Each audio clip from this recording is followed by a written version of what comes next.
where we normally do our community table. We've got some concerned and active community members here, but you all are going to kind of wear two hats for us tonight because you are all in the medical field in one way or another. Welcome back, Nick Semenkovich, MD, PhD candidate. How much longer do I have to say candidate? I don't, that's not a question. Okay, fair. Alex Hallen, SLU law student, and also Kevin Regent with the Regent firm. You're kind of chomping at the bit. She did a great job. She's a very passionate young lady we just had on the show there, but I think it sparked some conversation. And to disagree with her a little. You know, the idea that healthcare is a free market, I think, is very misleading. You know, the one tenet of a free market is that you as a consumer can understand what you're getting. You know, when you go to buy a cell phone, you can choose the right cell phone because you know what feature you want. You know you want the phone that has the speakerphone or the nice screen. With healthcare, you never really know what you're getting. You know, study after study shows when you go to the doctor, you judge the doctor not based on if they did the right thing, not based on if they gave you the right medication or recommended the right procedure. You judge them only on whether or not they were friendly to you. You judge them based only on that. And they could give you the exact wrong prescription. They could do the worst possible thing for your care, but they're friendly and nice and you think they're great. But they could just be mean and gruff but do exactly the right thing and you think they're a terrible doctor. A relationship, as the doctor described it earlier. You can't have that kind of free market when, as a consumer, you haven't been to medical school. You didn't do a residency. You don't know what is going on. I think that puts it all in kind of a different light. Well, I'd like to add, I think you could, one aspect of the free market I think is missing in healthcare is some sort of price transparency. Certainly true. And letting people be consumers. And I think if you were to move in that direction with healthcare reform and let people choose what the better, you know, what the cheaper MRI is. If it's the same quality, who cares? Get the cheaper one. I think if you start implementing that type of reform, that I think is free market reform. I totally agree. That gets back to information, though. Young adults, which is why we're here today to talk about that, need information. They need it to be good consumers. They need to go to the marketplace starting October 1st to make good decisions.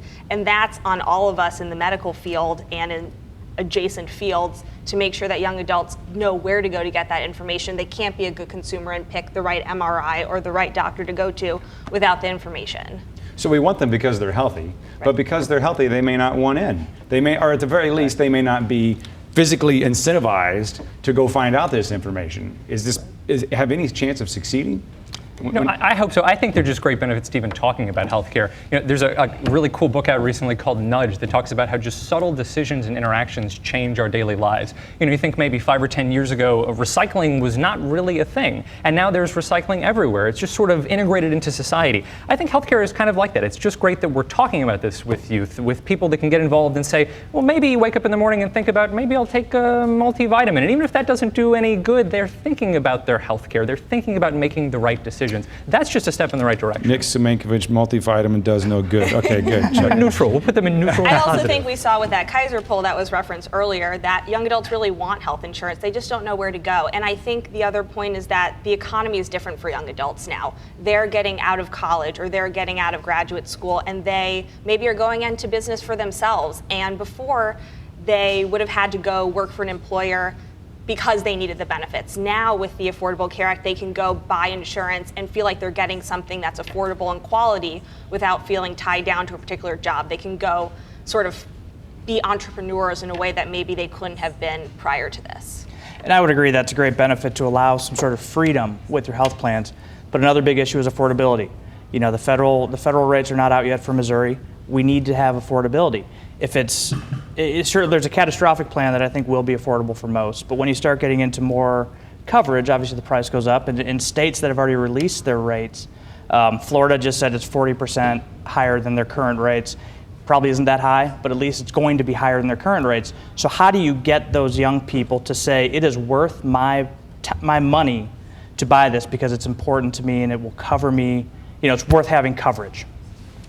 Because every dollar goes somewhere at that point in your life, if not always. Okay, so do you feel like you understand this in a way that you could sit down and have a conversation and explain it to your neighbor? The entire healthcare side? I'm not sure anyone understands the healthcare system. As it pertains to the exchanges and how life will be different after October 1st. I think I could sit down and explain to my friends. I've actually had experience through the law school doing this, sitting down and talking about what the marketplace is going to look like. Do we know everything about it? No, because we don't know what the plans are going to look like. But we do know generally how the setup is. I can go walk through healthcare.gov. Actually, everybody watching right now can go to healthcare.gov, set up an account, and start the process of what it's going to look like starting October 1st. And I think that's fantastic. That's the next.